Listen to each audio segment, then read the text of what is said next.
Welcome to Cybercast, decoding today's cyber issues. I'm your host, Kate Macri. Federal agencies have been prime targets for cyber criminals during the COVID-19 pandemic. Sensitive health data during a health crisis are ripe pickings for cyber thieves seeking ransom. For agencies like the Department of Health and Human Services and Veterans Affairs, cybersecurity is more important than ever to keep public health programs running. HHS OIG is no different. CIO Gerald Caron, who joined HHS OIG in May, zeroed in on zero trust as the key to strong cybersecurity before the onset of the pandemic. As HHS OIG's new CIO, Caron's Zero Trust initiative is now an imperative. Before joining HHS OIG, Caron served 18 years in IT at the Department of State. His last role was as Director of Enterprise Network Management. In an interview with Government CIO Media and Research, Caron discussed his cyber priorities as CIO, how the pandemic taught HHS OIG the art of the possible, and why technology isn't as important to cybersecurity as methodology. Ever since President Joe Biden signed the executive order on improving the nation's cybersecurity, zero trust has been the focal point for federal cyber discussions. Being a big zero trust advocate for years now, where everybody seems to be starting to catch up, it's like, yeah, this is kind of important. And the EO, stressing it fits very well with my security strategy because it's a path that I'm already going down. I have an architecture, the framework concepts, and now we're going through and inventorying what capabilities I might already have in some of the functional areas and the conceptual areas that I want to achieve. So we're very much looking at a maturity model in those areas and those functionalities that we want to implement. It is a journey. It's not something that it's a flip of the switch or you're going to go get one tool off the shelf and say you have zero trust. Many vendors now are, latching on to the EO as well as promoting that they do zero trust. Well, they're all right, but I say they're all right, they're all wrong because yeah, they do zero trust, but not all of it. So there's a lot of noise. So sifting through that noise is very important. I think the National Cybersecurity Center of Excellence at NIST is doing a project. We're also doing some projects with the nonprofit, with some of the vendors. And so I think it's very important to understand, to control the conversation, understand what zero trust is, what it is you need to be able to do, understand the concepts of it, the architecture of it, and develop that playbook, which is what we're doing. Who do we need? The players on the field, the players on the sideline, who's the coaching, the project, like the project managers, the middle management, those folks, and then who's in the executive suite, the folks like, highest executives, make sure we got the right resources, the money, the priority that this needs to get done and things like that. So it aligns very well. So I was happy to see it come. I think it puts the emphasis for the federal government in the right direction. Like I said, there's a big difference between compliance and effectiveness. Like I always use the example 800-53 says you need to have authentication for your system. Well, I can do username and password and that is compliant, but we know from past exploits that it's not effective. But something like a PIV card, YubiKeys, those kind of things where it's true multi-factor are more effective than just like username and password. So that effectiveness and now the challenge will be understanding how to measure effectiveness. So I think we're going to see some good changes as a result. And I think everybody driving in the right direction, and it puts the emphasis not just to the IT guys, but the complete agency that this is important. So very happy to see it. And for me, it aligns well with what we want to do. Caron said he likes to think about zero trust in 4 categories. I kind of put in things in 4 categories. So like data will have a bunch of functional areas like data loss prevention, data encryption, data segmentation, and identity will have authentication, access, provisioning, all kinds of things, and endpoints and network, and so they all have these functional areas. So what I'm doing is I have 4 categories that we're looking at, all these different functional areas that I've identified that I could contribute to zero trust. So it's, we have it, we're doing it. All right. So that might line up with, like, let's say data encryption. Okay, we have something, we're doing it. Then it's, the other one would be, we have it, but we're not doing it yet, but we have plans. And, like identity management, there's some things that we want to do to improve identity management. All right, we have the tool, but we have plans to do it, but we haven't really started it yet because we've been doing other things. And then it's like, we have it, we don't have any plans at all. We just, but it could contribute to the overall. And then the fourth is, this is a gap. This is something that we have to fill. We got to find something. We don't have anything on hand. So then what we do is, all right, now that we know what we have, whether we're doing something with it or not, how mature are we in the concept of what we want to do to achieve zero trust? So we'll assess our maturity level. And then what we'll do is, overall, we'll prioritize. What do we need to do first? So, like, I got some foundational things that we're doing. We're doing a lot of integration into the SIEM to get the data start telemetry coming in, because as you can imagine, we have to have a lot of the telemetry in order to make the decisions based off all these different factors that we have to assess. Getting a good CMDB going, so I know what I do own and what I'm responsible for and what's within my control. So we're working on populating a true CMDB as well.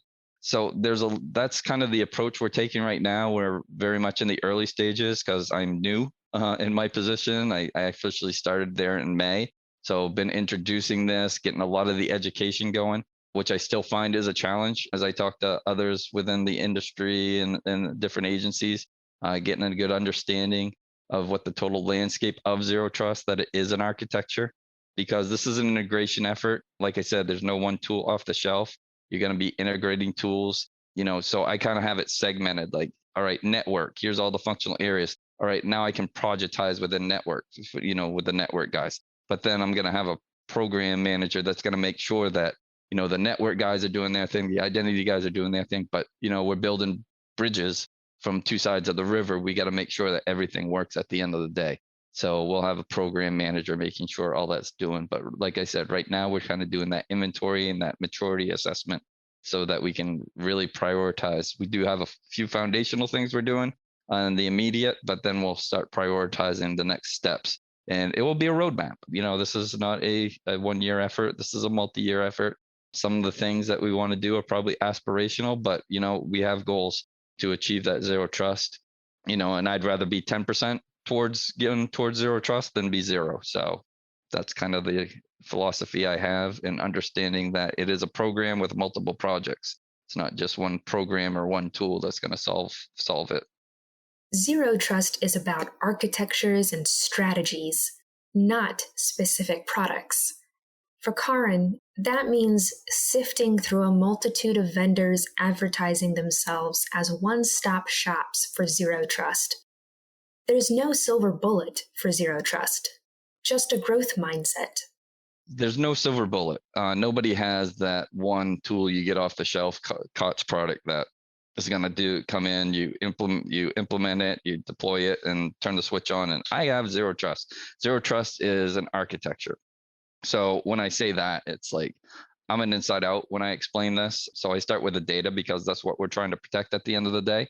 All right, so we're used to that Tootsie Roll Pop kind of concept of protection of our networks, where we have the hard outer shell and the soft gooey center, right? Whereas in zero trust, we're really trusting nobody, whether you're an insider or an outsider.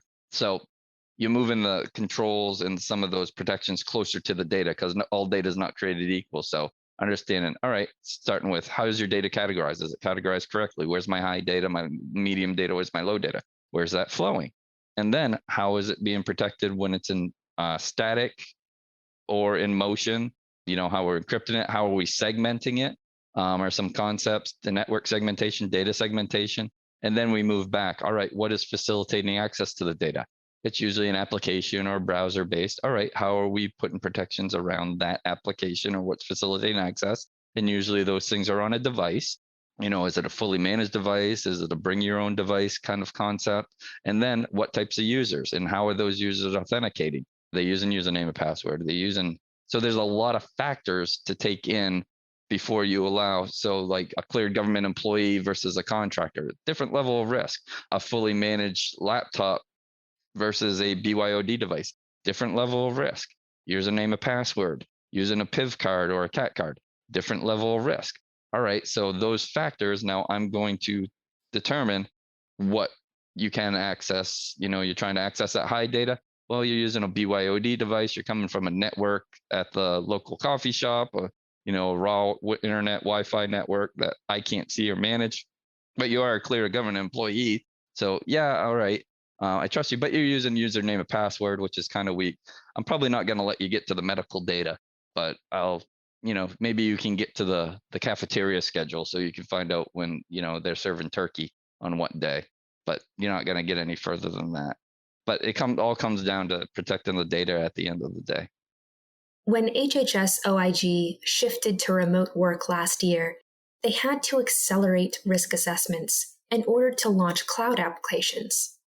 Now Caron is going back through to improve the security of applications that may have been approved only for compliance purposes. We had to get the mission going, right? And we did the best to put the right security in place to enable that. But it's always good to go back and assess. All right, we did this very quick. Did we miss anything? Is there some other things that we could do to make this even better or more secure? Do we have the right monitoring in place? Software supply chain risk management has been another hot news topic ever since FireEye discovered the SolarWinds breach in December 2020. As federal agencies continue to migrate IT operations to the cloud and adopt software as a service solutions, Caron warned his fellow feds against relying too much on FedRAMP. I like to say, even with a SaaS, people that are new in the SaaS environment, not to say, just like an O365, and this is only an example, but, yeah, okay, they're FedRAMPed, but it's still your data, and you have a responsibility to configure that. Even though it's SaaS and the vendor does a great bit of it, you still have that little bit that you have to be responsible for. The conditional access policies that you want to set, and know how to monitor, because at the end of the day, it is your data. They're not monitoring your data necessarily. They're doing overall monitoring of their O365 environment, but you still have to monitor and protect your data and do the right configurations, because that FedRAMP's all for naught if you don't put the right configurations in place yourself that you're responsible for. So it's very important to understand those things. And I think some people had a learning curve on that, most definitely. But so it's always good I would always say, you may have put those things in place, but definitely reassess how you went about it, because it was done in a fast fashion, and make sure you get proper monitoring in place. Make sure you get the proper telemetry in place, which is going to be very important moving towards zero trust anyways. And, you understand, your policies, your conditional access policies, especially in the cloud and things. But yeah, it was a 10-year jump. And I think the cyber guys, because like I said, it was very mission focused to get people up and running and mission focused. And I think in some cases, it's probably assumption in some places that the cybersecurity had to catch up in a way. So I think there's still a little bit of catching up to do. But I think, everybody's getting on board with the zero trust, and the executive orders really pushing the priority of improving our nation's security, which is the title of the EO. So I think it's a step in the right direction, but I think there's a lot of work to be done. As far as cyber priorities go, Caron said he wants to be an enabler, someone who listens to customer needs and fully implements zero trust concepts. I have to balance as a CIO. I have to balance between, the needs of my users to meet their missions, because I look at myself as an enabler. My customer is that drives the mission. So definitely, I need to listen to what my customers' needs are and do my best to provide that, as well as do it securely. So there's that balance as a CIO that you have. But as far as cybersecurity, like I said, we're going full bore into doing zero trust. So this next year, we'll be doing those things that I call kind of the foundation that we need to do.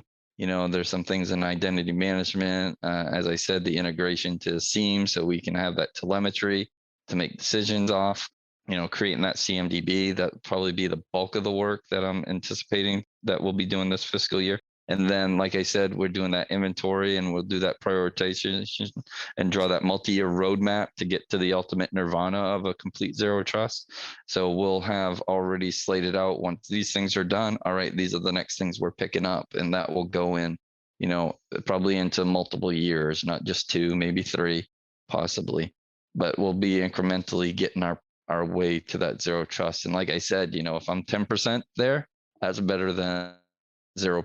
So there's going to be a lot of communication because it's going to change things for our users, our system owners, how they, build their systems, how they're controlling their data, making sure that they're categorizing their data properly, understand this is the new architecture. So here's the governance. If you want to be on this network that you're going to have to comply to, and how you're going to have to segment data, things like that, how we're going to control the flow of that data. So there will be a lot of education with even more people outside of the immediate IT folks, the business owners, the data owners. That's not necessarily always the IT people. Those are the actual people that have the mission. So we'll have to communicate with them. So definitely getting that team mentality and on getting them on board and understanding why it's important, how it affects them, and how they can contribute is going to be really important starting now in the immediate, because we'll do some things in the IT realm that is totally within our control to do, but at some point it's going to start affecting outside of our IT realm. So, our user base, our system owners, our data owners, our business owners. So we'll start having to communicate with them and get them an understanding, as well as what we're doing and what it means to them and how they contribute. So that's the big emphasis, I think, in the immediate years. And we'll continue, like I said, we'll have a roadmap. And so once A is done, then we pick up on B and C and D, and we'll keep going. Even though the pandemic upended life as we know it, Caron sees a wealth of positives from an IT perspective. For one, fully remote work allows him to hire whoever he wants. It actually taught us, the art of the possible. I've got, when I hire now, I got a bigger pool because we're allowing for remote work. I got a bigger pool of people I can select from, not just from inside the Beltway. So, there's some really smart people outside the Beltway as well that, could work in cyber or other things. And I think definitely it's a great, in that aspect, it's great. But the pandemic, really, opened our eyes and in a way, and we learned, like, the art of the possible. These things that we've wanted to do, this is possible now.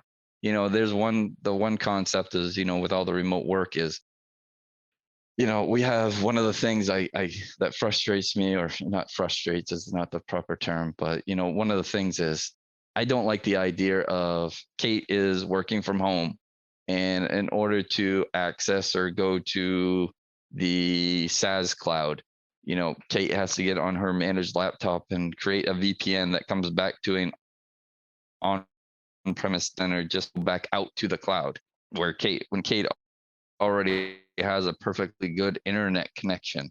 And why do I have to do this boomerang effect or this hairpin turning to come back to an on-premise thing that I manage just to go back out? And this kind of goes back to the TIC 3.0 with the flexibility of TIC 3.0. There's services out there that instead of Kate doing this boomerang to on-prem just to go back out to the internet, that you can go straight to your destination, but go through some telemetry on your way there, but get a more direct path. And I still get all the security telemetry that I need to monitor you and make sure that our data is protected. And you go more straight to the cloud. And what is that bringing? That's hopefully bringing better performance as well, because I'm not bringing you back from one place through a VPN just to go back someplace else. So there's some possibilities that I think it's allowing us to further look at and take advantage of, like I said, there's things there that, we probably would have liked to do, or it's like, oh, that we'll never allow for that. No, if we want to continue remote work and be in this new normal, we're going to have to allow for that. And we're going to have to figure out how to do it securely. So I think in that sense, that's some of the just hard to say, but some of the good that came out of the pandemic, it's like we were learning that the art of the possible is possible, and some of the things that we would have never thought we'd be doing, and this soon. As the fourth wave of COVID-19 crests over the U.S., protecting critical public health institutions, their data, and their critical functions is vital. Listen to the Cybercast recap of Government CIO Media and Research's Cyberscape Healthcare virtual event in June, and subscribe to HealthCast for the latest interviews with federal health IT leaders. Every other news headline is about federal cybersecurity or the latest hack. To get deep analysis and insider perspectives on what's trending in federal cybersecurity, subscribe to Cybercast and visit our website at governmentciomedia.com. I'm your host, Kate Macri. Thank you for listening. Cybercast is a production of Government CIO Media and Research. For more podcasts, head to governmentcio.com/podcasts. If you're interested in sponsoring a podcast, contact us at sponsor@governmentcio.com.